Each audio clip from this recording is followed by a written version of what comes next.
I Danmark fremstilles nyt stål primært med udgangspunkt i genbrug af gammelt stål.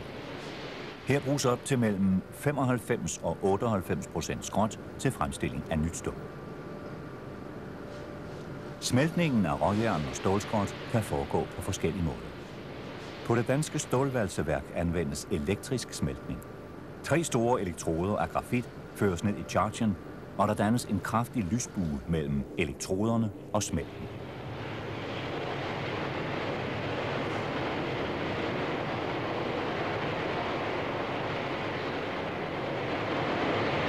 Inden smelten overføres fra smeltekop til støbeskeen, er der tilført en vis mængde silicium i støbeskeen for at berolige stålet.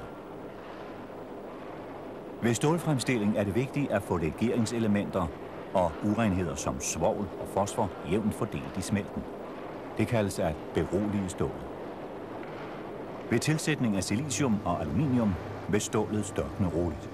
Derved fås mindre kulilteudvikling under størkningen. Stålet bliver porefrit og homogent. Mængden af silicium og aluminium er bestemmende for graden af beroligning.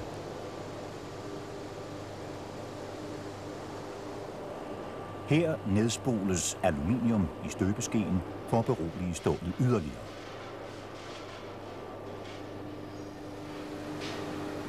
Undervejs i processen udtages løbende analyseprøver af chargen for at kunne justere og kontrollere den ønskede legering af stålet. Støbeskeen flyttes til udstøbning, hvor der sker en udtapning af chargen ned i skeovnen.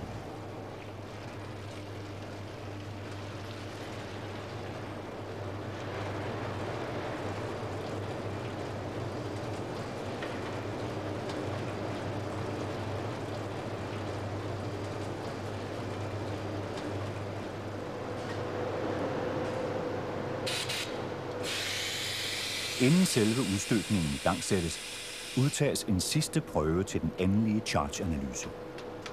Efter en spektralanalyse i laboratoriet kan det færdige ståls bestanddele og legering således identificeres.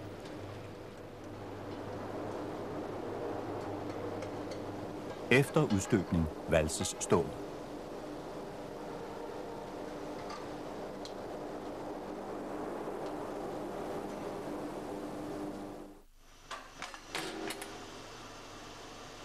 Prøven ankommer til laboratoriet umiddelbart efter den er udtaget fra chargen i støbehallen.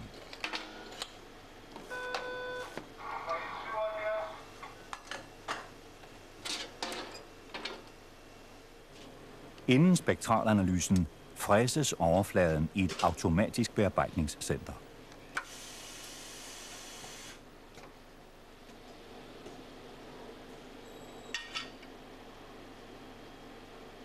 Selve spektralanalysen foregår ved, at der slås en gnist af emnet. Gnistens farvespektra analyseres og sammenlignes med referencetal, og der kan angives en præcis bestemmelse af stålets bestanddele og legering. Prøveresultatet påføres materialecertifikatet, og charge-nummeret påstemples stålet. Stål findes i mange forskellige kvaliteter og legeringer. Grundlæggende kan de forskellige ståltyper opdeles i 3 hovedkategorier. Ulegeret stål. Kulstof er det eneste legeringselement af betydning. Lavt legeret stål. Legeringselementer udgør under 5%. Højt legeret stål. Legeringselementer udgør over 5%. Trækprøvning anvendes ved afprøvning af metallets styrkeegenskaber og anvendes til kontrol af tilsatsmaterialer, grundmaterialer og svejsesamlingers styrke. Trækstyrken er udtryk for den kraft, som skal til for at trække prøvestangen over. Ved en trækpåvirkning af stålet vil der på et givet tidspunkt ske en blivende formændring af materialet, kaldet flydespændingen. Flydespændingen er af stor betydning for ståls svejselighed. Flydeområdet og trækstyrken kan registreres elektronisk eller ved hjælp af en printer i umiddelbar sammenhæng med trækprøvningen og måles i newton per kvadratmillimeter. Prøvestangen belastes så meget, at den trækkes over. Efter bruddet vil man kunne iagttage, at emnet er blevet forlænget, og forlængelsen vil kunne måles. Stålets elastiske område ses som linjen i diagrammet, inden flydeområdet. Afbrydes trækprøvningen i dette område, vil stålet trække sig sammen til den oprindelige længde, og der kan ikke måles nogen blivende forlængelse. Efter det elastiske område indtræder flydeområdet. Stålet begynder at flyde. Det bliver plastisk. Stålets flydespænding findes i det takkede område på diagrammet.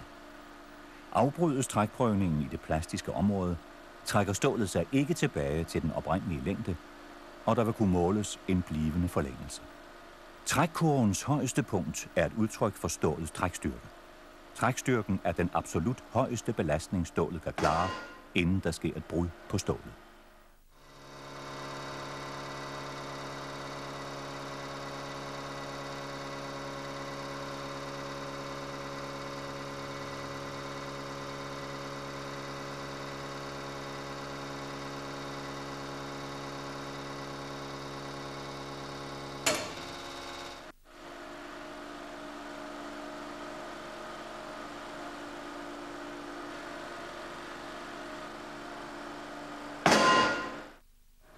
Slagsejheden er et udtryk for den energi, der på grund af stålets sejhed kræves for at bryde en indkærnet prøvestang. Brydenergien måles i joule og kan aflæses direkte, enten elektronisk eller på slæbeviserens udslag. Pendulhammeren skal ramme prøveemnet nøjagtigt på midten og på modsat side af kærven. Slagsejheden bestemmes i dag ved forskellige temperaturer, ofte ved meget lave temperaturer, hvor risikoen for sprødbrud er størst. Ved høje temperaturer fås seje brud og stor slagsejhed, og ved lave temperaturer fås omvendt sprøde brud og lille slagsejhed. Omslaget til en lavere sejhed og risiko for sprødbrud kan ske inden for et snævert temperaturinterval.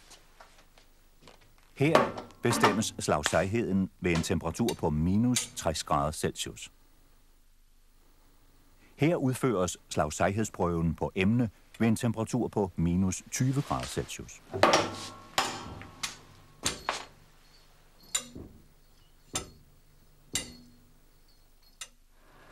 Her bestemmes slagsejheden ved almindelig stuetemperatur på plus 20 grader Celsius.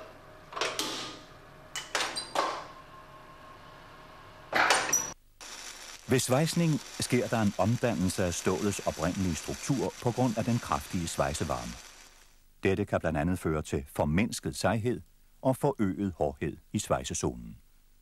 Varmen fra svejsningen strækker sig med aftagende kraft ud i det omkringliggende grundmateriale, og vi får en varmepåvirket zone, den såkaldte HAZ-zone, Heat Affected Zone.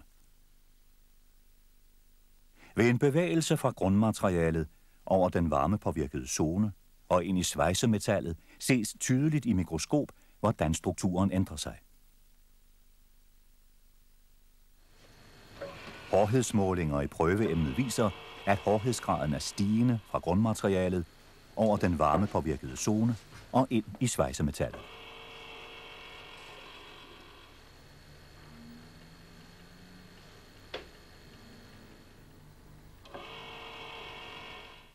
Stål og svejsninger kan varmebehandles på forskellige måder for at opnå specielle egenskaber og for at fjerne eller udligne en uheldig struktur eller indre spændinger i materialet. Ved varmebehandling på høje temperaturer over 750 grader Celsius, som for eksempel ved normalisering, sker der en hel eller delvis omdannelse af materialets struktur. Et prøveemne fra en færdigsvejst søm varmebehandles som eksempel for at kunne illustrere, hvorledes strukturen ved en normalisering forandres i forhold til en ikke-normaliseret struktur omkring en færdigsvejst søm. Ved normalisering er det vigtigt at kunne styre opvarmningstemperatur og tid, holdetid samt afkølingshastighed og temperatur. I mikroskop ses det tydeligt, hvorledes der er sket en normalisering af strukturen i materialet i forhold til det ikke-normaliserede prøveemne. Normalisering anvendes typisk ved stål, der har været udsat for forkert varmebehandling eller overophedning, og som efterbehandling af stålstøbegods og varmevalset plade. Spændinger, fremkaldt ved svejsning, kan ofte fjernes ved hjælp af spændingsfri glødning. Dette er en varmebehandling ved lavere temperaturer på under 650 grader Celsius, hvor der ikke sker en omdannelse af strukturen i materialet. Toleranceområdet for temperatur og tid er store ved denne metode, som gør det muligt at tilpasse varmebehandlingen til svejsede emner af alle størrelser. Udskæringen af prøveemne til mikroskopi foretages her med diamantskive under konstant afkøling for at undgå nye opvarmninger af materialet på grund af skæring. Når prøveemnet er koldt, slibes overfladen som regel i flere trin. Typisk fjernes de groveste ridser fra en udskæring med papir med korn 80. Efter yderligere 2 trin kan makroslib afsluttes på korn 360 eller 500. Mikroslib og emner til hårdhedsmåling afsluttes på korn 1000. Efter slibning poleres emnet. De tilbageværende sliberiser er nu langt finere end de strukturdetaljer, som ønskes undersøgt. Når slibning og polering er afsluttet, ætses prøveemnet.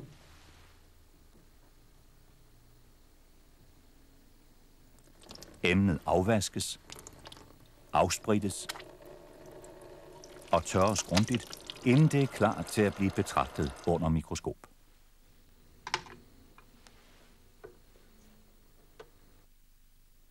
Hårdhedsmåling benyttes i forbindelse med svejsning til måling af det færdigsvejsede emnes hårdhed. Heraf kan det ses, om materialet har ændret karakter, for eksempel om der er sket en hærdning omkring svejsesømmen og i den varmepåvirkede zone. Hårdhedsmålinger kan udføres efter forskellige metoder, f.eks. Vickers eller Brinell.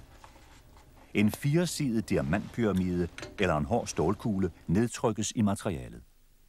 Aftrykkets areal opmåles, og via tabelopslag omregnes dette til et udtryk for materialets hårdhed.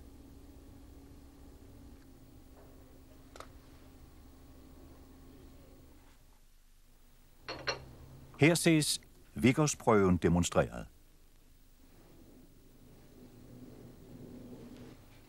En kvadratisk diamantpyramide presses mod prøveemnet, og mærket måles diagonalt.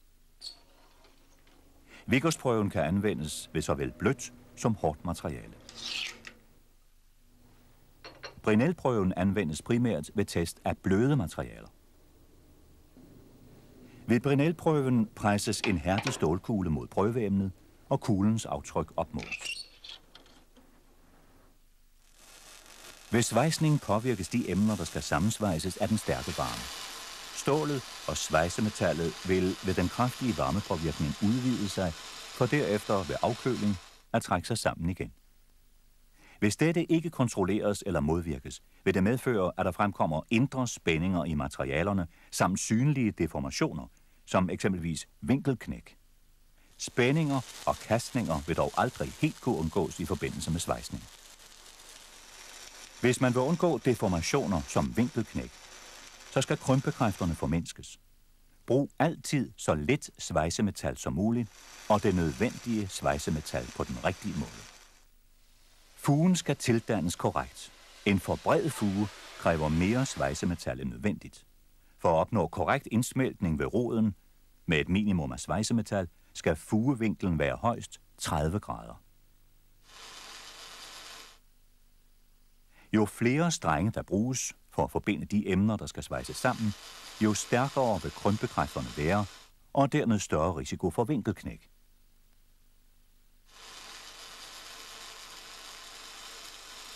Brug derfor kun så få strenge som muligt. Svejsesømmen kan også opbygges ved hjælp af en række mindre strenge, der lægges op af fugens sider. Hermed mindskes antallet af strenge, der direkte forbinder de to emner, der skal svejses sammen, og krympekræfterne bliver mindre. Ved svejsning fra begge sider vil krympekræfterne kunne udligne hinanden, så fremt der svejses i den rigtige rækkefølge, skiftevis på den ene og den anden side af materialets neutrale akse. Ved at forbukke emnerne inden hæftning og svejsning, vil krympekræfterne kunne udnyttes positivt. Når svejsningen efter afkøling har trukket sig sammen, vil emnet således udgøre en ret konstruktion uden vinkelknæk. Vinkelknækket kan beregnes på forhånd på grundlag af tidligere erfaringer, formelsamlinger eller dataprogrammer.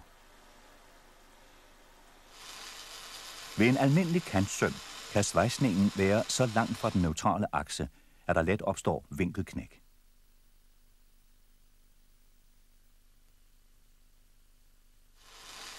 Ved at lave en dybere indsmeltning vil svejsningen komme nærmere den neutrale akse, hvorved trækkræfterne reduceres og vinkelknækket formindskes. Røntgen anvendes til undersøgelse af stumsømme, plade og rør for eventuelle fejl. Røntgen kan anvendes til at efterspore blandt andet porer, kraterporer, brudfejl, slakkeindeslutninger, bindingsfejl, revner og sidekærv, afhængig af fejltypens udformning og størrelse. Røntgen og gammastråler har den egenskab, at de kan trænge igennem faste stoffer. Ved at sende røntgenstråler gennem et materiale, vil der ske en opbremsning af strålen afhængig af, hvilket materiale der bestråles. Lægger man en røntgenfilm bag på materialet, vil denne blive sværtet i større eller mindre grad, afhængig af den opbremsning, strålen har været udsat for undervejs gennem materialet.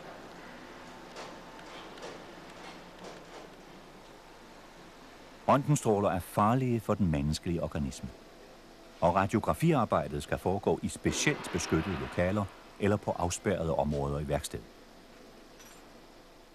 I sikker afstand og beskyttet for røntgenstrålerne kan operatøren ved hjælp af en fjernbetjening aktivere røntgenapparatet og bestråle emnet i den ønskede tid.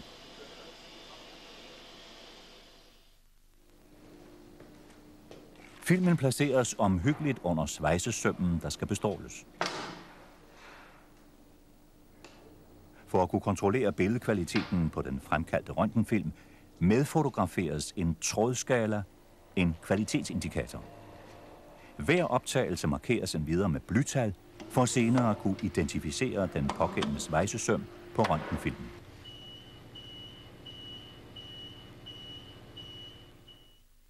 Her ses et eksempel på en røntgenfilm, hvor trådskala og blytal fremtræder tydeligt.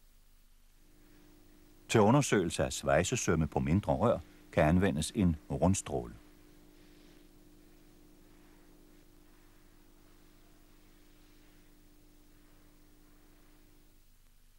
På svært tilgængelige steder, eller hvor det er vanskeligt at få den nødvendige strømforsyning, kan man i stedet for et røntgenapparat anvende radioaktive isotoper. Disse udsender gammastråler, der er i stand til at sværte en film på samme måde som røntgenstrålerne.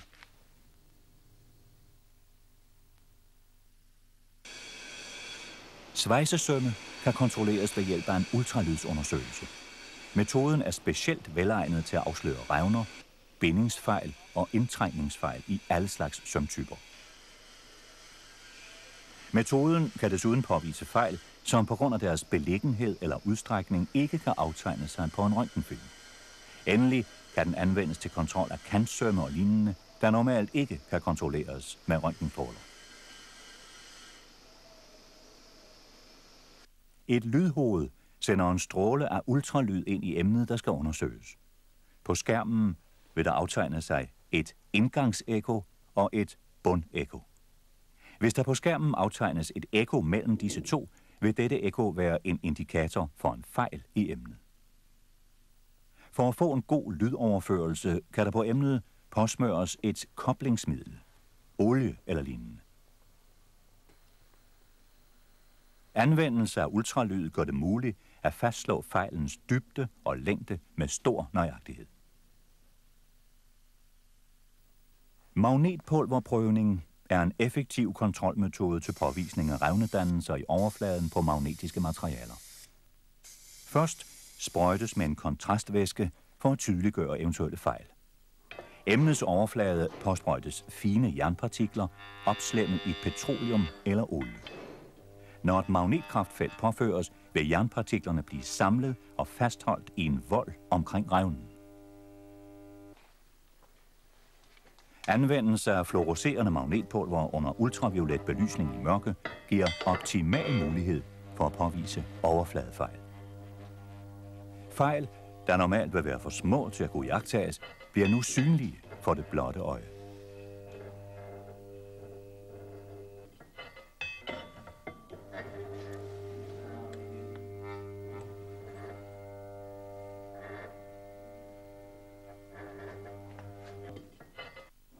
Penetrant eller kapillarvæske anvendes især til konstatering af overfladefejl, revnedannelser med videre i umagnetiske materialer som aluminium og rustfast stål. Først skal emnet rengøres og aftørres grundigt.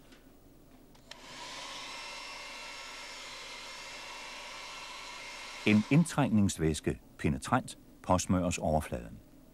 Væsken trænger ind i selv meget små overfladefejl ved en kapillarvirkning. Væsken skal have lov til at virke en tid, afhængig af emne og temperatur, inden overflødig væske afskylles og aftørres. Når emnet er tørt, påsprøjtes en fremkaldervæske. Fremkaldervæsken virker som trækpapir, der suger den indtrængte væske ud af eventuelle fejl, der nu vil træde tydeligt frem.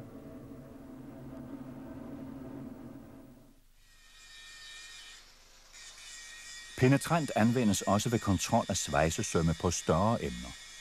Her ses penetrant anvendt ved eftersporing af revner og overfladefejl på svejsning, udført i rustfast materiale X2 Krom 11.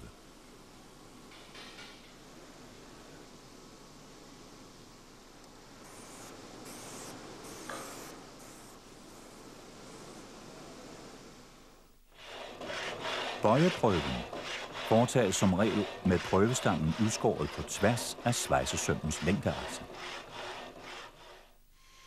Prøvestangen skal slibes grundigt, så svejsesømmen fremtræder tydeligt, og eventuelle fejl kan iagttages efter bøjningen. Afprøvningen foregår ved at bøje prøvestangen over en dorn, således at hele svejsesømmens tværsnit udsættes for bøjning. Der foretages en bøjeprøve med både dækstreng og bundstreng som trækside. Bøjeprøven kan afsløre bindingsfejl, rodfejl og lignende fejl, forårsaget af en dårligt udført svejsning. Her ses eksempel på en bindingsfejl. Svejseprocedurers specifikation angiver, hvorledes svejsearbejdet skal udføres. Er der udarbejdet en procedurespecifikation til den aktuelle svejseopgave, skal denne altid følges. Eksemplerne i de følgende afsnit er hentet fra en procedurespecifikation for MAC-rørtråd, stumpsøm. Svejseproceduren gælder kun for det firma eller værksted, som er angivet på specifikationen. WPS Welding Procedure Specification. Her angives procedurens nummer. Hver procedurespecifikation har sit eget nummer, således at den efterfølgende altid vil kunne identificeres. Der angives, hvilke materialer eller materialegrupper, specificeret i forhold til gældende standarder, der kan sammensvejses efter denne procedure. Materialets godstykkelse og eventuelt rørdiameter angives endvidere. Der vil på svejseproceduren være angivet, om der skal benyttes forvarme. Normalt vil der være opgivet en temperatur på mellem 15 og 20 grader Celsius, hvilket betyder normal værkstedstemperatur, altså ingen forvarme. Så frem der kræves forvarme, vil temperaturen være anført. Maksimal interpastemperatur eller mellemstrengstemperatur, i dette tilfælde 250 grader Celsius, betyder, at temperaturen i en afstand af 75 mm fra midten af svejsningen på intet tidspunkt må overstige 250 grader Celsius. Den aktuelle stilling, som svejsningen skal udføres i, vil være angivet i tekst og vist grafisk. Sømopbygning vil ofte være påført. Her er der tale om en V-fuge, svejst fra en side i stillingen PA. Ved skolecertificeringer vil der normalt ikke skulle anvendes bagskinne. Vær opmærksom på, om der ved opspænding henvises til eventuelle bemærkninger. Her oplyses om, hvordan hæftninger skal udføres. Eventuelt forvarme, hæftelængde, antal strenge, antal hæftninger per meter angives, samt i hvilken stilling hæftningen skal udføres. Vær opmærksom på, om der henvises til eventuelle bemærkninger. Hvis opfugning indgår i svejsearbejdet, oplyses i dette felt om metoden, der kan anvendes. Dette vil kun være aktuelt ved svejsning fra begge sider. Bemærkninger. Clamps og eller ophæftning i fugen anvendes i samme omfang som i produktionen og i henhold til EN 1011 DS 316. Længde minimum 4 gange T. Hæftning udføres med data som streng nummer 1. Hydrogenniveau skala C. I svejseproceduren benævnes de forskellige strenge således. 1 er normalt bundstreng. 2-4 betyder fra anden til fjerde streng. 2 til N betyder fra anden streng og til fugen er fyldt op med et ukendt antal strenge. Den svejseproces, der skal anvendes, opgives med et nummer. I gældende standard vil dette nummer kunne oversættes til navngiven svejseproces. De almindeligste svejseprocesser angives således. 111. Elektrodesvejsning. 135. MAC massiv tråd. 136. MAC pulverfyldt rørtråd. 141. TIG-svejsning. 311. Gassvejsning. Her opgives navn og dimension på tilsatsmaterialet, tråd eller elektrode, der skal anvendes. Tilsatsmaterialets egenskaber oplistes efter en standard, der passer til svejseprocessen. Hvis der til svejseprocessen skal anvendes